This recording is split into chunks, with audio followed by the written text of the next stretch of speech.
Sebentar lagi kita akan lebaran. Maka ada sunnah. Kalau dilakukan tinggi pahalanya.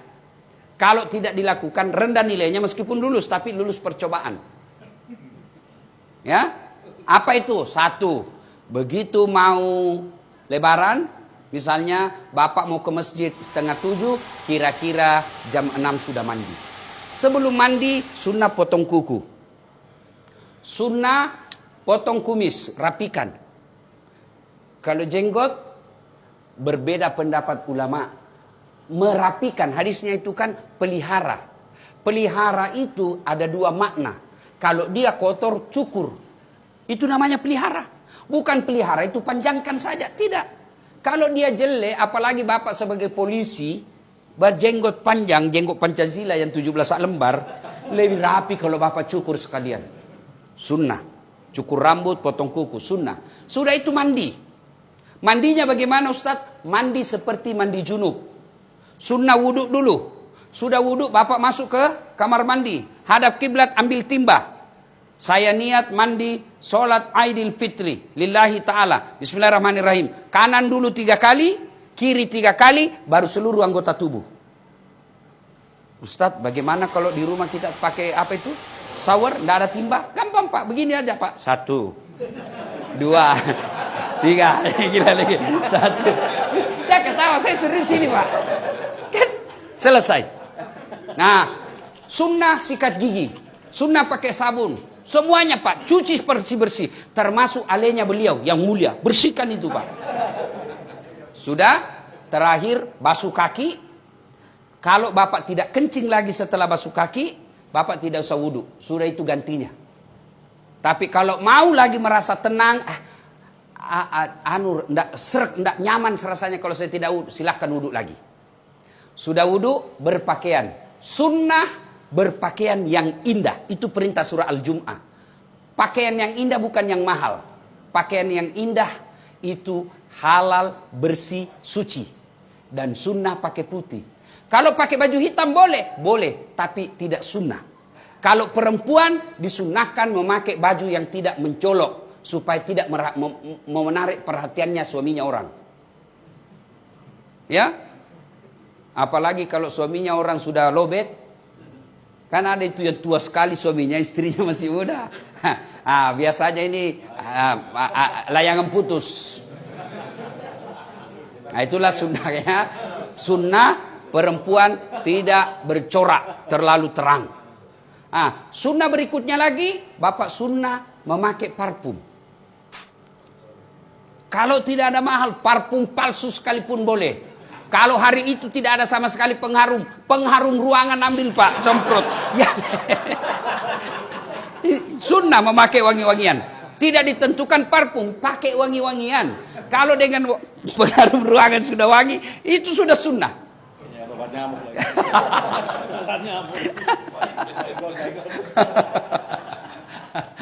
Sudah sunnah menuju ke lapang makan dulu. Sunnah, itu bedanya Idul Kurban. Kalau Idul Kurban selesai Aid baru makan. Kalau Idul Fitri makan dulu. Untuk apa? Membuktikan bahwa hari kemarin sudah beda hari ini. Ya, karena kita sudah tidak puasa. Sudah menuju ke lapangan. Kalau dia dekat dan mampu dijangkau jalan kaki, sunnah jalan kaki. Tapi kalau dia jauh, Pak Kapolda di sini, mau lebaran di Mapolda, jam jalan kaki Pak, setengah mati Pak. Repot Pak, 11 kilo Pak. Begitu sudah sampai Pak, orang sudah bubar. Kalau dijangkau dengan jalan kaki, sunnah jalan kaki. Dan sepanjang jalan bertasbih, bertahmid dan bertahlil. Allahu Akbar, Allahu Akbar, Allahu Akbar. La ilaha illallah, wallahu Akbar. Allahu Akbar, walillahil hamd. Sampai di lapangan. Karena sunnah itu Pak di lapangan. Untuk membedakan hari raya dengan Jumat biasa. Maka disunnahkan lapangan.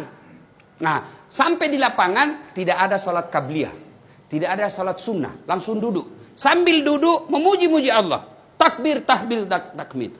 Allahu Akbar, Allahu Akbar. La ilaha illallah, wallahu Akbar. Allahu Akbar, walillahil hamd. Sudah, masuk tiba saatnya salat. Sholat Idul Fitri. Niatnya tidak usah Bapak hafal. Begitu Bapak tinggalkan rumah, sudah ada pasti dalam hati, saya mau sholat Idul Fitri. Itulah niat, tidak mesti dilafazkan. Kalau Bapak mau ambil cara praktis, bilang saja begini. Tuhan, sholat sunnah Idul Fitri ya. Allahu Akbar. Boleh. Sudah takbiratul ihram, Allahu Akbar, belum dihitung. Baru baca subhanallah walhamdulillah wala ilaha illallah wallahu akbar. Allahu Akbar sampai 7 kali. Nah, sudah baca seterusnya seperti sholat. Kalau tidak hafal itu, diam saja, ikuti imam. Selesai. Kemudian Idul Fitri ada khutbah. Wajib diikuti khutbah. Banyak orang selesai sholat dia pulang. Itu sama hukumnya dia sholat duhur cuma 2 rakaat. Jadi sempurnakan dengan mendengar khutbah. Selesai khutbah berdiri, kita berjabat tangan saling mendoakan. Minimal doanya taqabbalallahu minna wa minkum taqabbal ya karim. Baru salawat Allahumma salli ala sayyidina Muhammad wa ala ali sayyidina Muhammad. Kemudian jangan lupa kantong isi uang baru. Isi uang baru Pak. Mau uang 5.000, uang 20.000, sepanjang jalan Bapak bersedekah. Cari orang-orang susah. Tujuannya apa? Tidak boleh pada hari raya ada orang tidak bergembira gara-gara tidak ada uangnya. Gembirakan mereka. Lalu pulang, sunnah beda jalan pergi, beda juga jalan pulang. Waktu pergi jalan perintis kemerdekaan, waktu pulang tol. Sunnah. Nah, selesai itu silahkan datangi orang tua. Nah, setelah itu baru kita bersilaturahmi kepada orang-orang yang pernah kita musuhi. Itu yang paling penting. Dia pernah kita sakiti atau dia pernah sakiti kita. Siapa yang baik? Bukan yang tua, bukan yang senior, bukan yang kaya. Siapa? Inna akramakum indallahi atqakum. Yang paling mulia di antara kalian yang paling bertakwa. Siapa yang bertakwa? Ciri-cirinya suka meminta maaf. Ibu bapak saudara-saudara sekalian, apabila ini sudah kita lakukan, ada derajat takwa. Pak Kapolda sudah sekolahkan dirinya.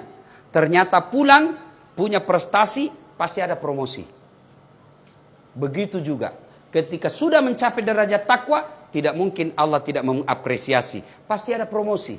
Apa janji Allah? Man yattaqillaha. Siapa yang bertakwa kepadaku, yaj'allahu mahraja. Saya angkat derajatnya. 2, ku ampuni segala dosa-dosanya. 3, aku bukakan pintu rezeki dari jalan yang dia tidak sangka-sangka. Demikian, lebih dan kurangnya mohon dimaafkan. Assalamualaikum warahmatullahi wabarakatuh.